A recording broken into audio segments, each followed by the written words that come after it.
اللهم صل على محمد وعلى آل محمد وعلى آل محمد كما صليت على إبراهيم وعلى آل إبراهيم وعلى آل إبراهيم إنك حميد مجيد. اللهم بارك على محمد وعلى آل محمد كما باركت على إبراهيم وعلى آل إبراهيم إنك حميد مجيد. ویو میڈیا پروڈکشن، شادی بیاہ اور دیگر تقریبات کی پروفیشنل ریکارڈنگ کے لیے رابطہ کریں۔ Phone number 0346-211-8546۔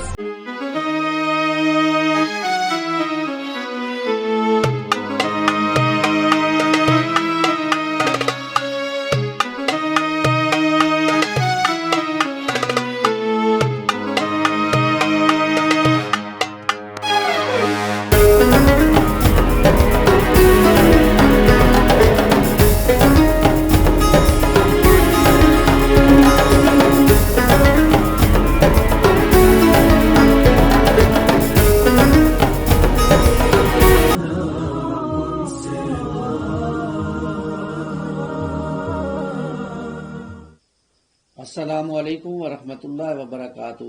آج ہم جس حدیث کا مطالعہ کریں گے اس کا عنوان ہے حیا کا جامع تصور۔ اللہم صلی علی محمد وعلی آل محمد کما صلیت علی ابراہیم وعلی آل ابراہیم انک حمید مجید۔ اللہم بارک علی محمد وعلی آل محمد کما بارکت علی ابراہیم وعلی آل ابراہیم انک حمید مجید۔ عن ابن مسعود رضی اللہ تعالی عنہ قال قال رسول اللہ صلی اللہ علیہ وسلم استحیوا من اللہ حق الحیا۔ قلنا انا نستحیی من اللہ یا رسول اللہ والحمد للہ۔ قال علیہ الصلاۃ والسلام لیس ذلک ولکن استحیاء من اللہ تعالی حق الحیاء ان یخفض الرأس وما وعا والبطن وما ہوا ویذکر الموت والبلاء ومن اراد الآخرہ ترک زینۃ الحیاۃ الدنیا وآثر الآخرۃ علی الاولی فمن فعل ذلك فقد استحیا من اللہ حق الحیاء۔ رواہ الترمذی۔ رب اشرح لی صدری ویسر امری واحلل عقدۃ من لسانی یفقهوا قولی واجعل لی وزیرا من اہلی آمین یا رب العالمین۔ سیدنا عبداللہ ابن مسعود فرماتے ہیں کہ رسول اللہ صلی اللہ علیہ وسلم نے فرمایا استحیوا من اللہ حق الحیاء، اللہ سے حیا کرو جیسا حیا کا حق ہے، اللہ تعالیٰ سے حیا کرو جیسا کہ حیا کا حق ہے۔ قلنا ہم نے عرض کی انا نستحیی من اللہ ہی یا رسول اللہ صلی اللہ علیہ وسلم، کہ ہم اللہ تعالیٰ سے حیا کرتے ہیں اللہ کے رسول صلی اللہ علیہ وسلم، والحمد للہ، اور اس پر اللہ کا شکر ہے۔ قال صلی اللہ علیہ وسلم، تو رسول اللہ صلی اللہ علیہ وسلم نے فرمایا لیس ذالک ولکن الاستحیاء من اللہ تعالی حق الحیاء ان یخفض الرأس وما وعا۔ آپ نے فرمایا میرا مطلب یہ نہیں ہے، بلکہ اللہ تعالیٰ سے حیا کا حق یہ ہے کہ سر اور اس کے ساتھ کے جو متعلقات ہیں ان کی حفاظت کی جائے۔ یعنی کیا مطلب ہے؟ آنکھ کی حفاظت کی جائے، کان کی حفاظت کی جائے، زبان کا حیا یہ ہے کہ زبان کی حفاظت کی جائے، ان چیزوں کی حفاظت کی جائے۔ اچھا، اب یہ دیکھیں کہ اس حدیث کے اندر عام طور پر ہم حیا کو بے حیائی کے مقابلے میں استعمال کرتے ہیں، یعنی جو بے حیائی ہے، فحش ہے، اس کے بدلے میں ہم کہتے ہیں کہ یہ حیا ہے۔ لیکن ہم دیکھتے ہیں کہ حیا حدیث کی روشنی میں حیا ایک ایسا ملکہ ہے، ایک ایسی صلاحیت ہے جو انسان کو اللہ تعالیٰ کی نافرمانی سے روکتی ہے، اور حیا سے انسان کے اندر تقوی پیدا ہوتا ہے۔ اب جیسے دیکھیں کہ رسول اللہ صلی اللہ علیہ وسلم نے صحابہ سے کہا کہ اللہ سے حیا کرو جیسا کہ حیا کا حق ہے، تو اللہ سے حیا کیا ہے؟ اللہ سے حیا یہ ہے کہ اللہ کی بندگی کی جائے اور اللہ کی نافرمانی والے کاموں سے رکا جائے، یہ اللہ سے حیا ہے۔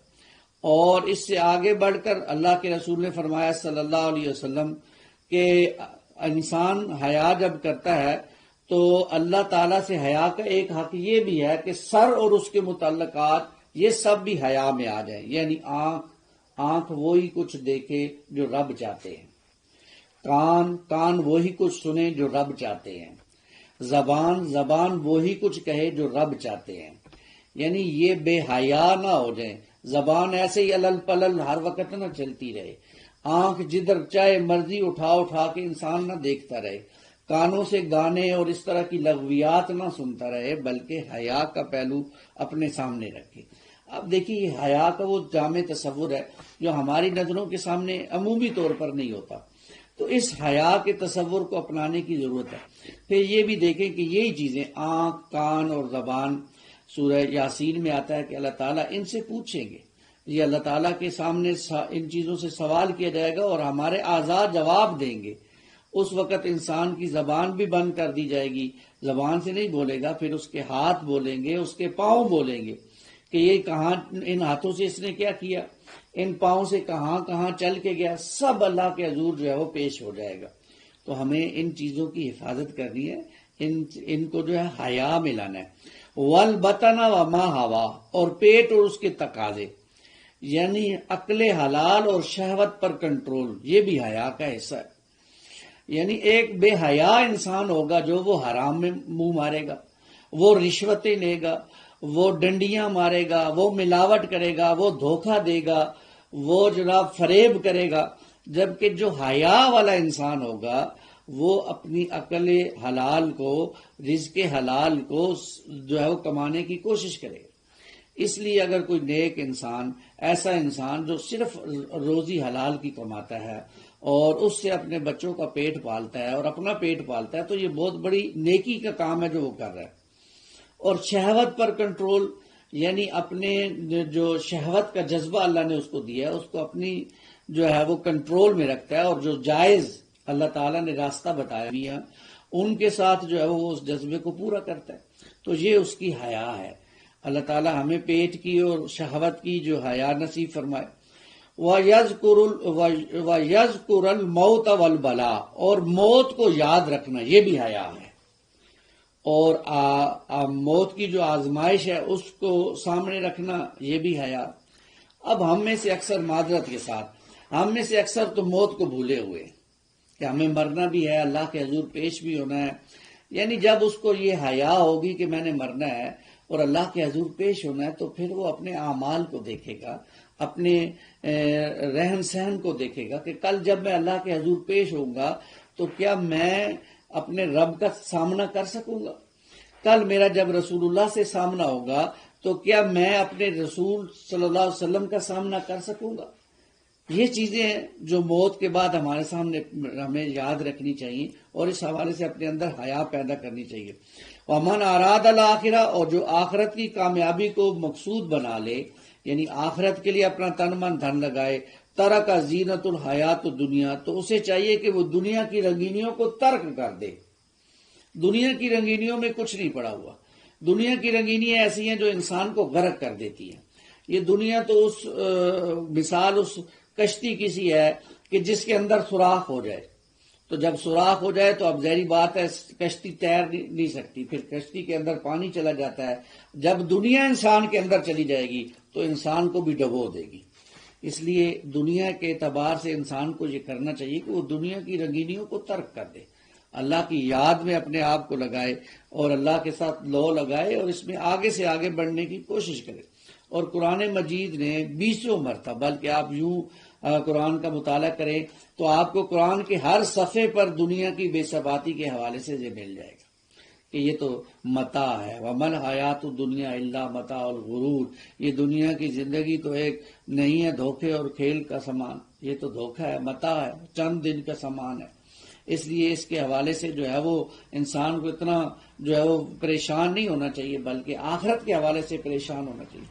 وَآثَرَ الْآخِرَةَ عَلَى الْأُولَىٰ، اور آخرت کو دنیا پر ترجیح دے، یعنی آخرت کو دنیا پر ترجیح کیا دے کہ آخرت کے حوالے سے سوچے، اور جہاں دنیا خراب ہوتی ہے کر دے، کوئی مسئلہ نہیں ہے، آخرت خراب نہ کرے، اس کے لیے اپنے آپ کو لگاتا رہے، کھپاتا رہے۔ اور یہ کب ہوگا؟ جب ہمارے اندر تقوی پیدا ہوگا، اللہ کی حیا موجود ہوگی، تو یہ دنیا بھی ہمیں جو ہے وہ عام سی دنیا لگے گی۔ آج جب ہماری حیا ختم ہو چکی ہے معذرت کے ساتھ، یا کم ہو گئی ہے، تو ہمارا معاملہ یہ ہو چکا ہے کہ ہم دنیا کے بندے بن چکے ہیں، اور دنیا کے لیے اپنا تن من دھن لگا رہے ہیں، اور آخرت کے لیے ہمارے پاس وقت ہی نہیں ہے، فرصت ہی نہیں ہے۔ کتنے لوگ ہیں جو قرآن کی تلاوت کرتے ہیں روزانہ؟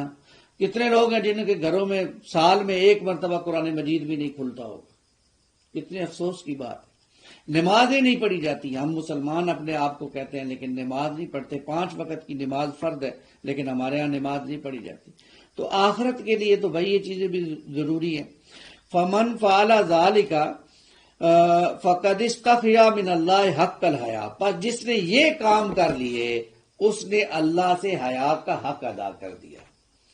یہ رسول اللہ صلی اللہ علیہ وسلم فرما رہے ہیں۔ کیا آپ ذرا نوٹ کیجئے، آنکھ، کان اور زبان کی حیا، اسی طرح بطن اپنے پیٹ کی اور اپنی شہوات کو کنٹرول کرنا، یہ بھی حیا، موت کو یاد رکھنا اور اس کی آزمائشوں کو یاد رکھنا، یہ بھی حیا، آخرت کو دنیا پر ترجیح دینا، یہ بھی حیا، اور دنیا کی رنگینیوں کو ترک کر کے اللہ کی طرف رجوع کر لینا، یہ بھی حیا۔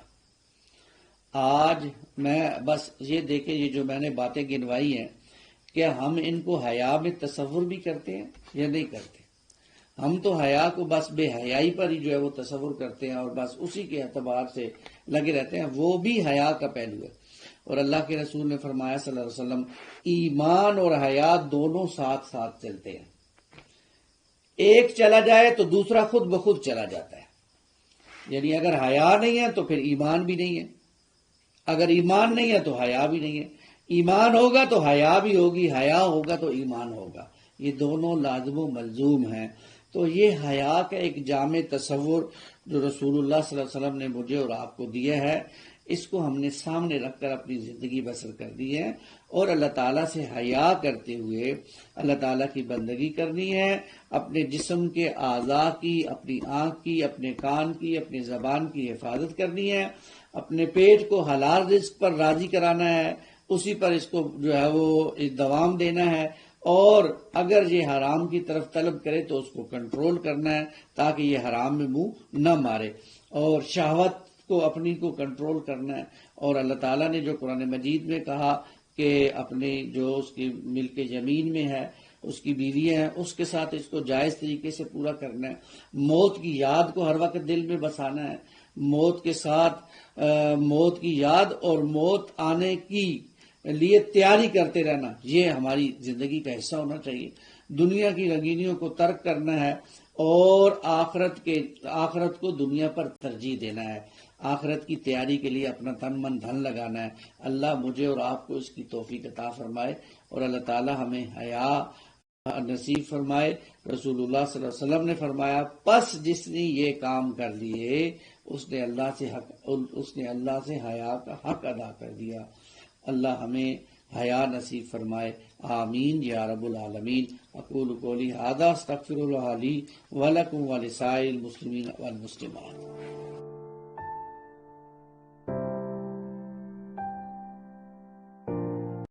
HFC خوبصورت فیملی ہال کے ساتھ، سب کچھ آپ کی پسند، ہوم ڈیلیوری کے ساتھ۔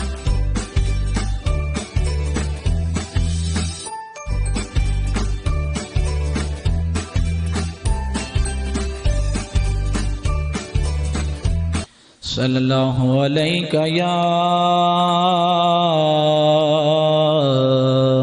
یا رسول اللہ